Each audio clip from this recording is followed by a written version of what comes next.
Yet, just like many other scientific facts, these pieces of information are imparted in the verses of the Quran in a miraculous way. The fact that such detailed and accurate information was given in the Quran at a time when people had scarce information on medical matters is clear evidence that the Quran is not the word of man, but the word of God.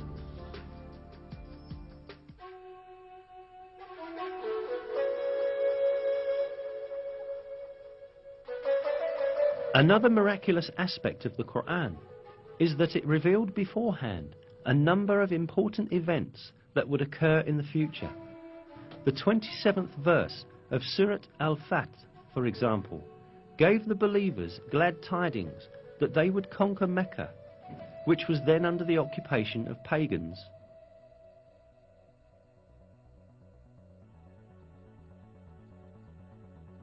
God has confirmed his messenger's vision with truth. You will enter the Masjid al-Haram in safety, God willing, shaving your heads and cutting your hair without any fear.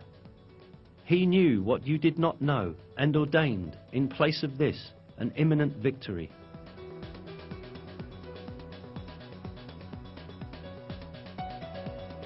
In close consideration, the verses seem to announce yet another victory that will take place before the victory of Mecca.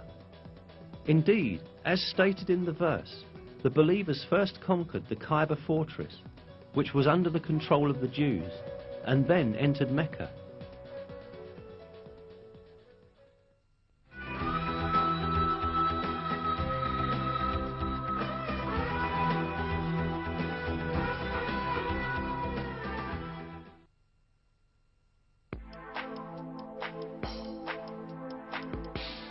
Another piece of news that the Quran gives about the future is found in the first verses of Surat Ar-Rum. In these verses, it is stated that the Byzantine Empire had met with a great defeat, but that it would soon gain victory.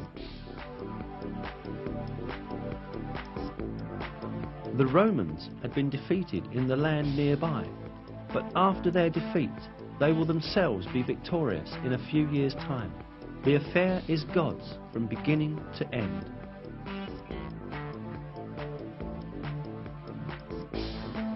These verses were revealed around 620 CE, almost 7 years after the severe defeat of Christian Byzantium at the hands of the Persians, when the Byzantines lost Jerusalem.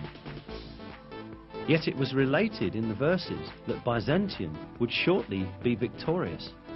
In fact, Byzantium had then suffered such heavy losses that it seemed impossible for it even to maintain its existence, let alone be victorious again. Not only the Persians, but also Avars, Slavs and Lombards posed serious threats to the Byzantine Empire.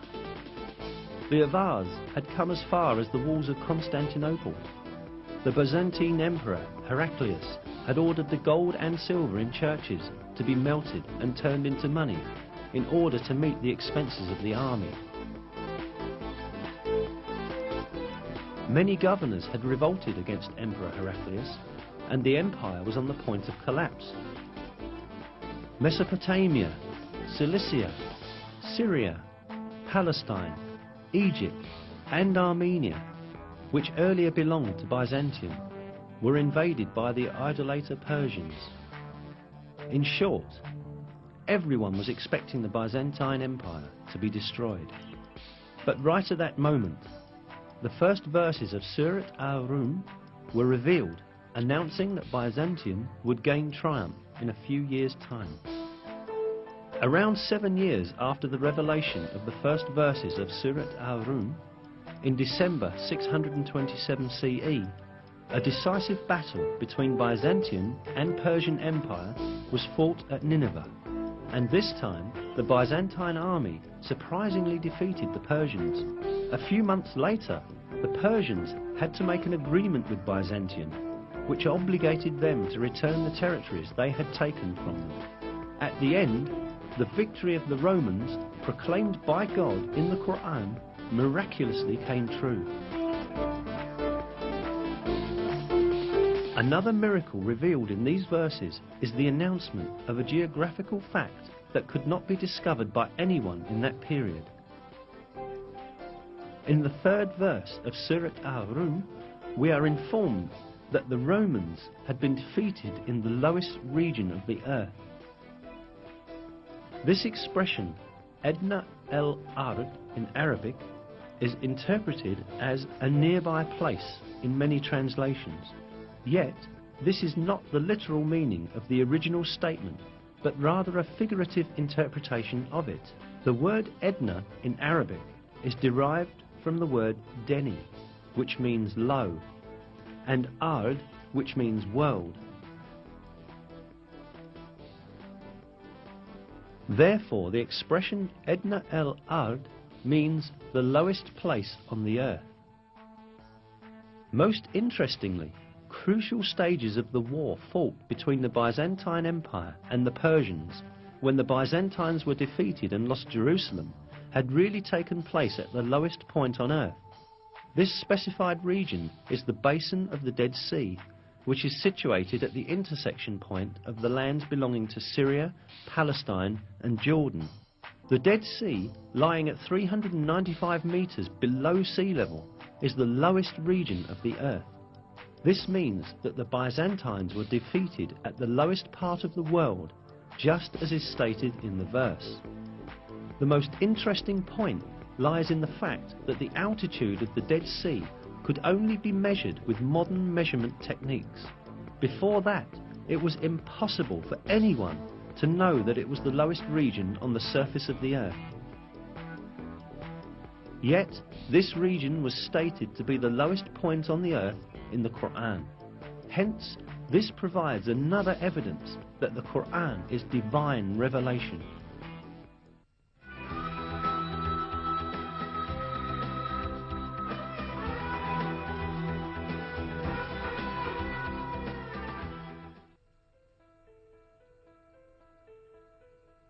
Apart from the miraculous characteristic of the Quran, which we have looked into so far, it also has a mathematical miracle. An example of this is the numbers of repetitions of some words in the Quran. Some related words are surprisingly repeated the same number of times. Below are such words and the numbers of their repetitions in the Quran. The word day is repeated 365 times in singular form, while its plural and dual forms, days, together are repeated 30 times. The number of repetitions of the word moon is 12. The word punishment is repeated 117 times, while the expression forgiveness, which is one of the basic principles of the Quran, is repeated exactly twice as many times. The number of times the words world and hereafter are repeated is also the same, 115.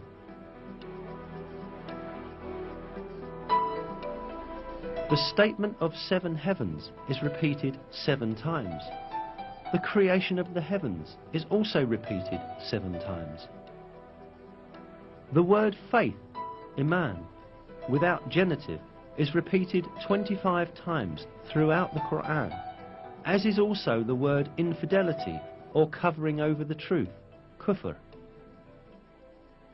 The word zakah is repeated 32 times, while the number of repetitions of the word blessing is also 32. The expression the truly virtuous is used 6 times, but libertine is used half as much, i.e. 3 times.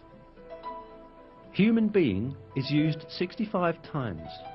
The sum of the number of mentions of the stages of man's creation is the same,